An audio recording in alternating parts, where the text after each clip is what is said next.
Namaskar. I'm going to demonstrate Gomukhasana. Go means cow and mukh means head. So Gomukhasana is the cow head posture.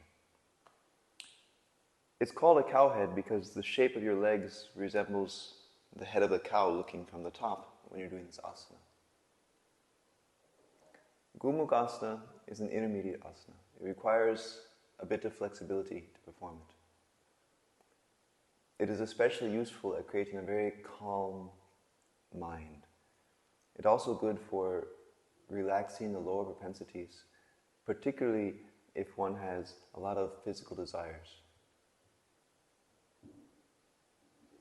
It is said that this asana will help you to channelize that energy that is expended in sort of crude desires to be used in a more productive way. And so for those who find that they're having trouble to focus themselves and do something useful, this asana can be very helpful. So, to practice Gomukhasana, you put one leg over the other, and it doesn't matter which one, because you're going to switch sides. And the proper way to do it is to sit simultaneously on both heels.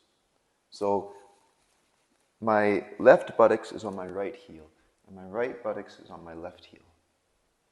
And then whatever leg is on the top, the opposite arm I put behind my head, and then I grab my hands together behind my back, like this, and hold them tight.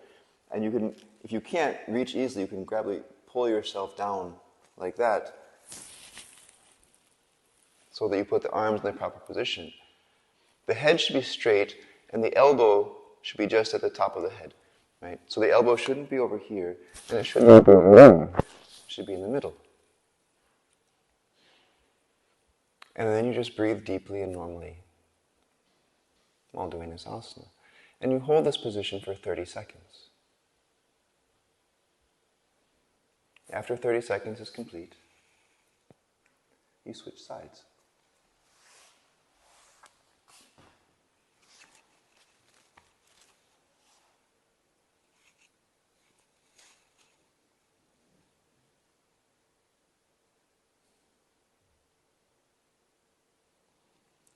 This is a very subtle asana. And to feel the benefits, it is important that your mind is concentrated while performing this asana.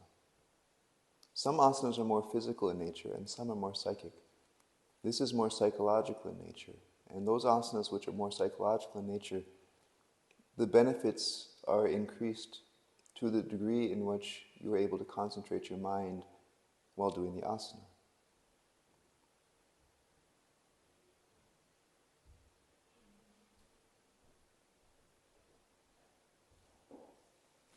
Now, if you're having trouble to get in this position, there are two alternatives. One alternative, which is preferable for males, is to just sit on the foot that's on the bottom. Right? So my coccyx now is on top of my heel. And this foot I just put on the side, and then perform the asana like this. The second alternative, which is better for females, is to put one foot on each side and just sit in between them. So you can see which one suits your body more. And then you put your hands like this.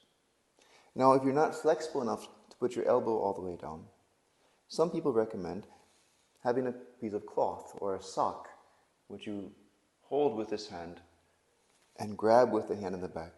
And then you can slowly use that to pull your hands together and gradually increase the shoulder flexibility to the point where you actually can hold your hands.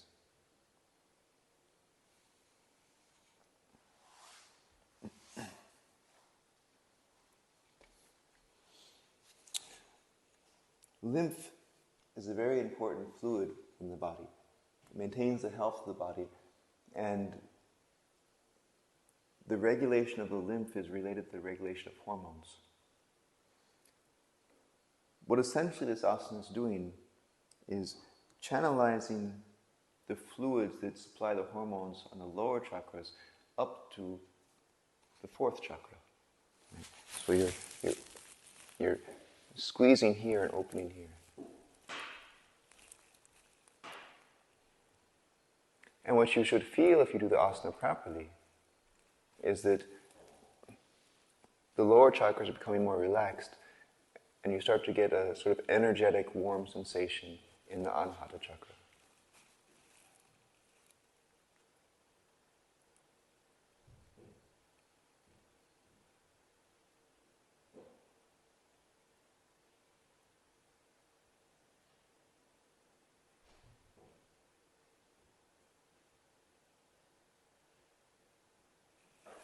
So, this asana should be practiced 4 times on each side.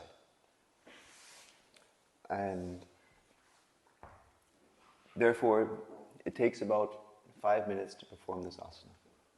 Now, for those of you who struggle to improve your flexibility, while you're in this position, a recommended addition to the asana is after you've completed the 4 times on each side, you can dip yourself forward like this. Rest your chest on top of your leg. And this will help stretch out the glute muscles, which will make it easier to sit in this posture for a longer time. Okay. After practicing 4 times, as always, lie down in Shavasana and absorb the effects of the asana. Lying in Shavasana after asanas is the way that you learn to understand your body. You will gradually start to have an intuition as to which asanas you need to do in which circumstances based upon how you feel or what you have to prepare yourself for that day. Thank you. Namaskar.